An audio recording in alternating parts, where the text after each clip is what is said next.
Zašto je unuka želela babinu smrt? Pretposlednje noći oktobra 1996. svi prozori četvorospratnice u Ustaničkoj ulici broj 139 u beogradskom naselju Šumice svetlili su do zore. Starce su probudili policajci, dežurni lekari i tehničari koji su, iako iskusni u svom poslu, bili zaprepašćeni prizorom zatečenim u stanu broj 9. 70-godišnja Kosara Bašević ubijena je mučki na svirep način sa mnogo uboda nožem. Leš zatečen u dnevnoj sobi bio je, u pravom smislu reči, izmasakriran.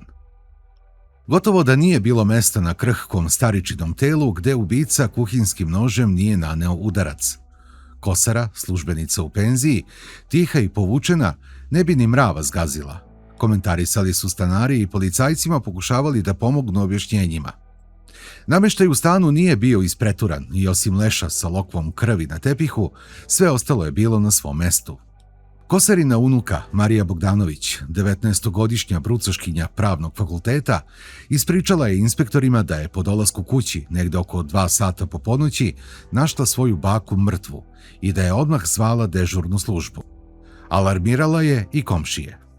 Otišla sam na rođendan kod drugarice oko 22:40, a kada sam se vratila, ona je ležala ovde, iskasapljena. Ponavljala je svoju priču.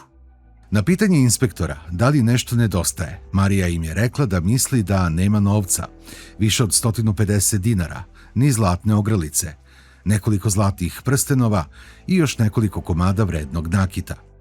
Iskusnim operativcima nije promaklo to da stan nije obijen, da su ulazna vrata nova, blindirana, pa je usledio zaključak da je počinilac neko koga je Kosara poznavala i otvorila mu vrata. Starica je u stanu živela sa unukom Marijom, a ćerki Karolini je još pre godinu dana zabranila da dolazi. Karolina je u tom stanu živela ranije, ali je zbog alkohola i nevolja koje je pravila stalno dovodeći pijano društvo, došla u sukob sa majkom i odselila se. Udavala se više puta i stanari nisu imali lepo mišljenje o njoj. Kosara je pre 15 godina ostala i bez sina, koji je nastradao u saobraćajnoj nesreći u Obrenovcu. Bio je narkoman i zbog toga na lošem glasu u zgradi i okolini.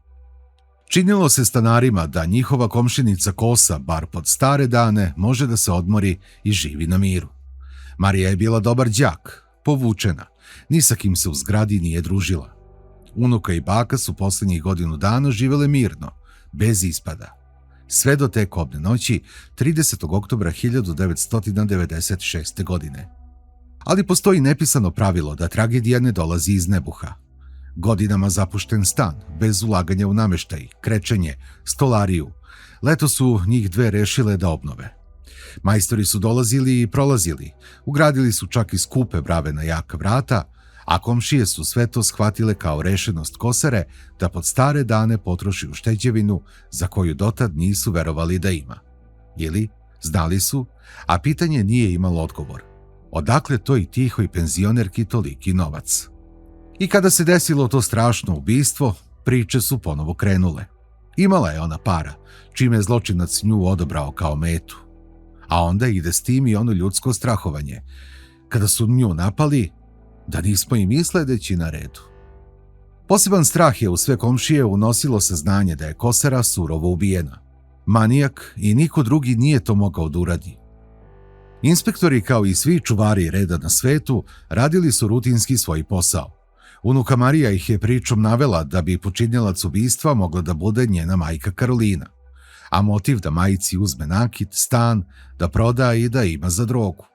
To im je posredno ispričala kao mogućnost Marija Bogdanović. I tako olako prozvala rođenu majku, bez griže savesti i straha da nije pogrešila. Dan kasnije na ulaznim vratima je osvanula umrlica za Kosaru. Ožalošćena, potpisala se unuka Maja i rodbina. Ona sama, ostala bez bake, gotovo sa suzama su komšinice komentarisale sudbinu nesrećne devojke. Do njih je došao i podatak da je Kosaru ubica uspratio sa 138 uboda nože. Kakav je to delirijum, mržnja, pir da ubica bode već mrtvu staricu? Ko je imao toliko nečovečnog u sebi da se iživljava na već mrtvom osobu? I onda nekoliko dana kasnije iznenađenje. Karolina, posle svega, dolazi po ključ u stanicu milicije, pa onda i do komšija. Svi je šalju u sud, u Palatu pravde kod istražnog sudije, koji je i onako raspisao potrednicu za njom. Niko uostalom nije mogao preciznije da kaže gde Karolina živi. Našla ju je Marija, njena ćerka, da je negde u Sremčici sa novim prijateljem. Ali posle ispitivanja uvideo je sudija da ona ima alibi. Inspektori su nastavili da tragaju za počiniocem, jer sumnja u Karolinu nije imala jaku osnovu. Pritisnuta unakrasnim ispitivanjem, unuka Marija je počela da vrda, da menja iskaze i da na kraju, kroz plač, prizna da je ona, u dogovoru sa svojom najboljom prijateljicom Natašom Novaković, svojom vršnjakinjom, smislila da se otarasi babe. Kada je i Nataša privedena u policiju, sve je postalo mnogo jasnije. Bojala sam se da nije mrtva, pa sam je ubadala dok nisam bila sasvim sigurna u to, rekla je inspektorima Nataša. Ja sam bila na rođendanu. Nataša je izvršila ubistvo. Došla je da me traži i ispričala da je sa bakom.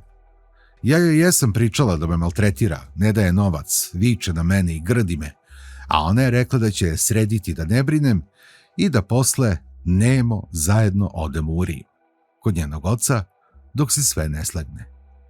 Bile smo zajedno na žuru, ispričala je Nataša, a kada sam stigla kod Marije, baba je počela da vrišti na nju.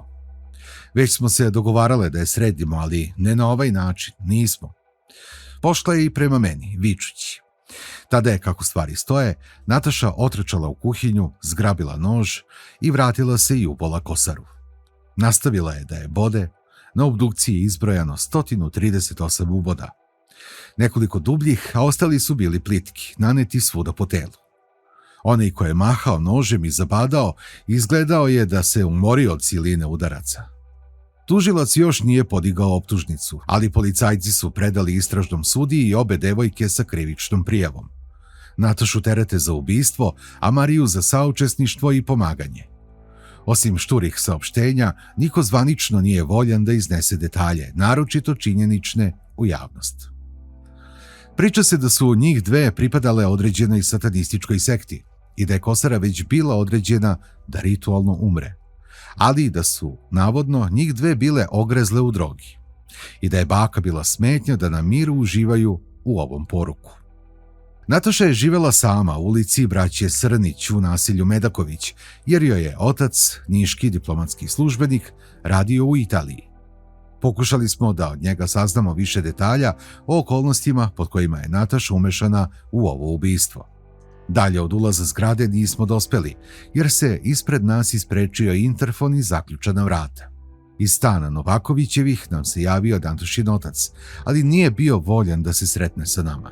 Rekao nam je da je još u šoku, da nije bio u zemlji kada se desila ta tragedija i da sam pokušava da sazna šta se u stvari desilo. Ja sumnjam da je sve tako bilo kako sada priča, napomenuo je. Znam samo da je drugarica zavela i da je moja ćerka žrtva. Od komšija iz zgrade, koji su ljubopitljivo slušali razgovor preko interfona, saznali smo da je Nataša bila povučena devojka, da je živela sama, jer su joj roditelji radili u inostranstvu, da je završila gimnaziju, ali da je uzimala lekove za smirenje. U Ustaničkoj ulici, u zgradi gde je nastradala Kosara Bašević, njene prve komšije Milan i Živka Radosavljević samo imaju reči hvale za nastradalu komšinicu.